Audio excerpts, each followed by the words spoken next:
Assalamu alaikum everyone. This is the part one of depreciation accounting lesson.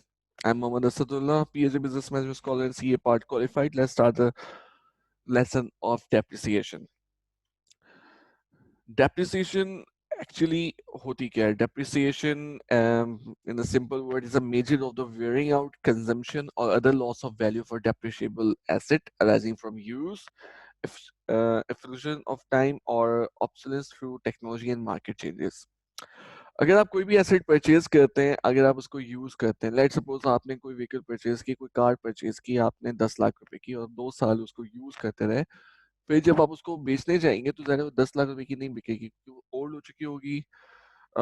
आप उसको already use कर चुके हैं, उसकी प्राइस थोड़ी कम हो चुकी, मे बी 8 लाख 8.5 लाख। तो ये जो डिफरेंस आया है ये डेप्रिसिएशन है बिकॉज ऑफ यूज। टाइम की वजह से जितना टाइम ज्यादा होता चला जाता है, इसकी वजह से भी आपके जो एसेट है हो सकता है वो मॉडल वाइज पुराना हो गया है, तो इसलिए भी उसकी प्राइस डेविएट हो जाती है। जो अगर कम होती है तो उसका जो डिफरेंस है वो डेप्रिसिएशन कहलाता है। And the last one is technology and market changes.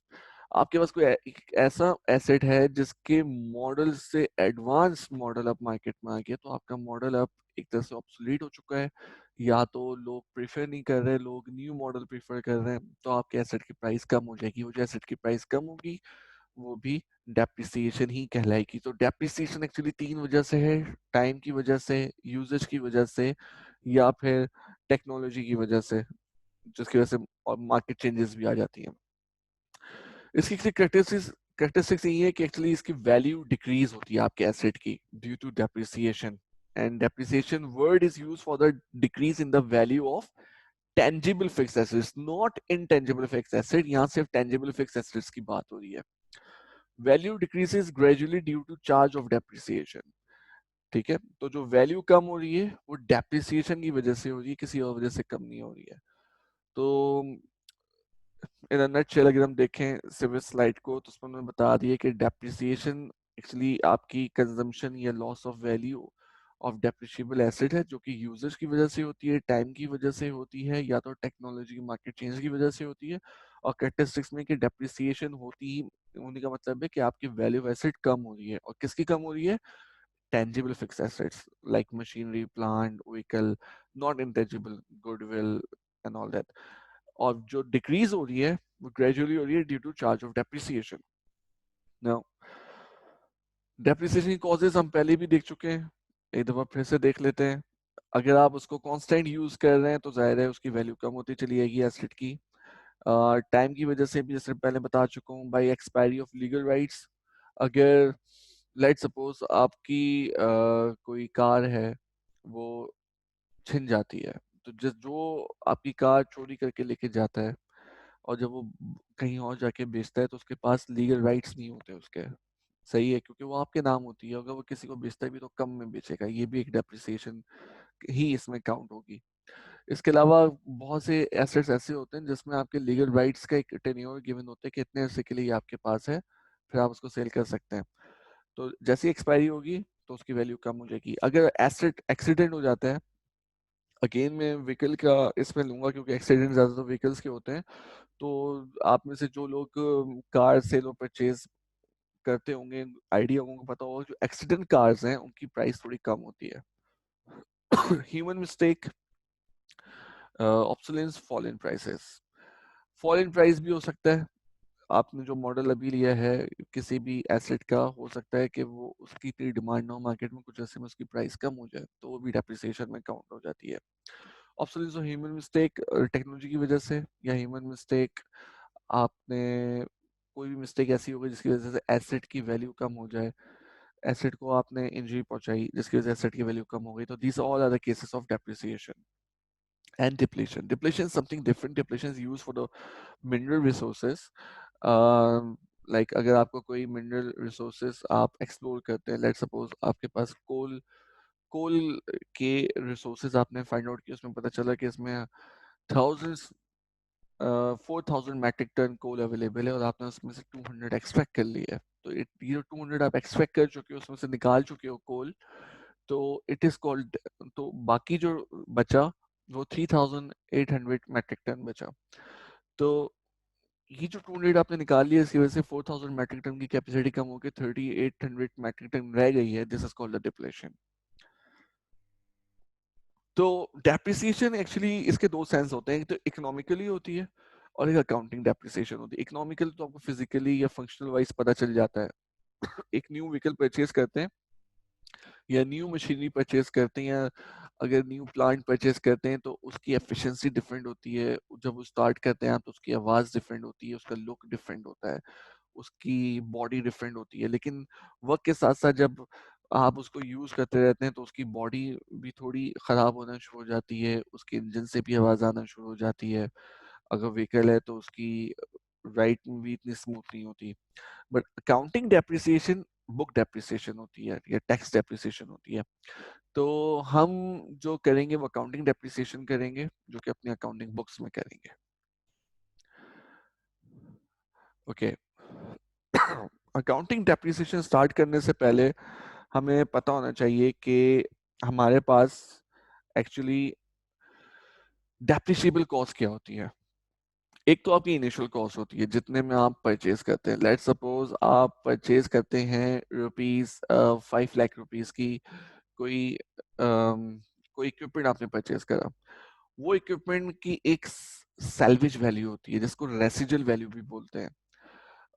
ये वो वैल्यू होती है जब आप एस्टिमेट करते हो कि इसकी लाइफ 5 साल है, 5 साल के बाद अगर ये पूरी स्क्रैप हो जाए तो उसकी स्क्रैप वैल्यू क्या होगी। मतलब एक इक्विपमेंट बिल्कुल डिस्कार्ड हो जाए, खत्म हो जाए इसे यूज कर करके, तो 5 साल के बाद कितने में जाएगा।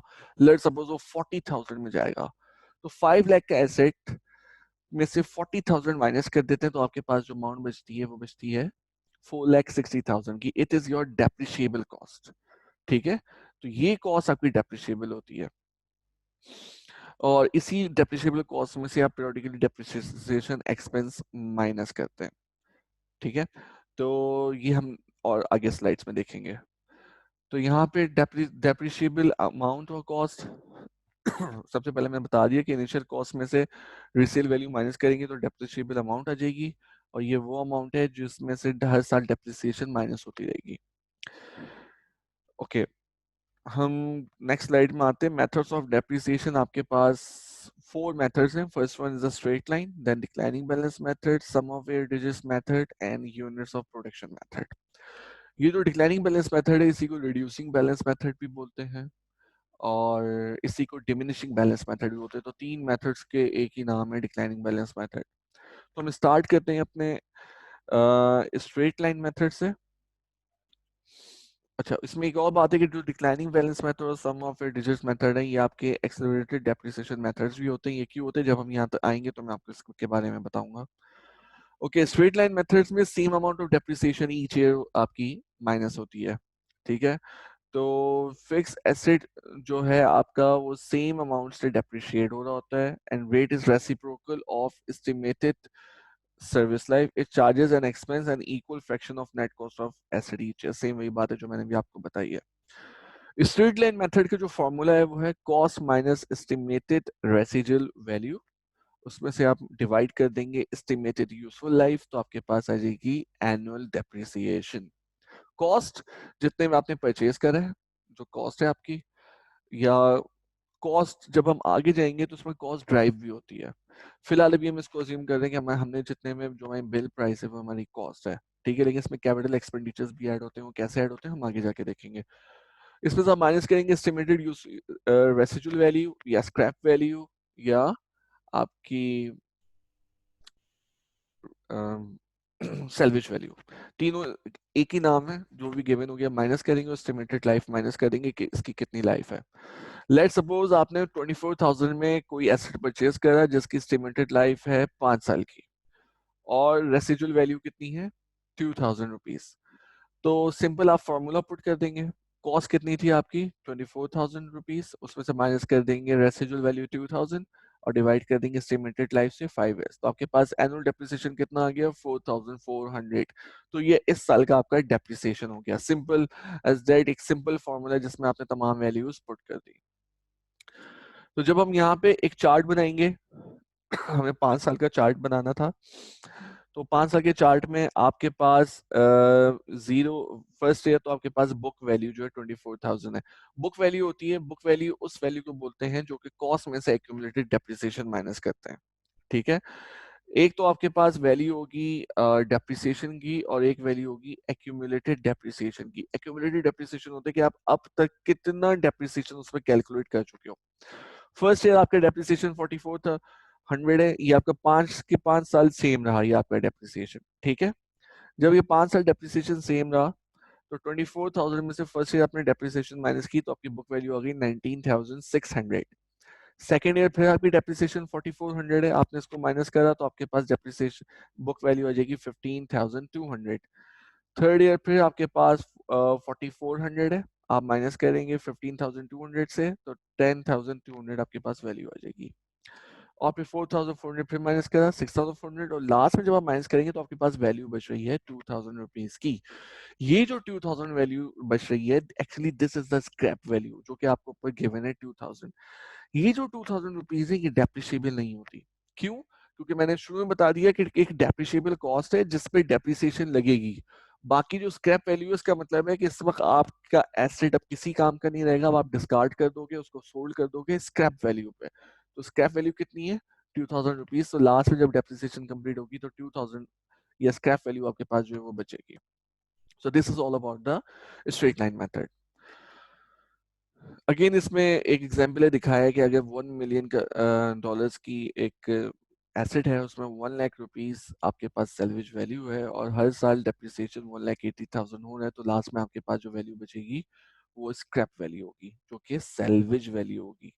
ठीक है, सो straight line method is actually widely used by firm because it is simple and it provides a reasonable transfer of costs to periodic expenses if the asset is used about the same from period to period. तो the straight line method actually सबसे ज्यादा use होता है companies में because of its simplicity और इससे decision making में भी बहुत फायदा होता है जो भी अकाउंटेंट्स होते हैं या डिसीजन मेकर्स होते हैं। So this is our first video related to the straight line method and the introduction to depreciation. In the second video we will learn about some other methods. Thank you so much. Allah Hafiz.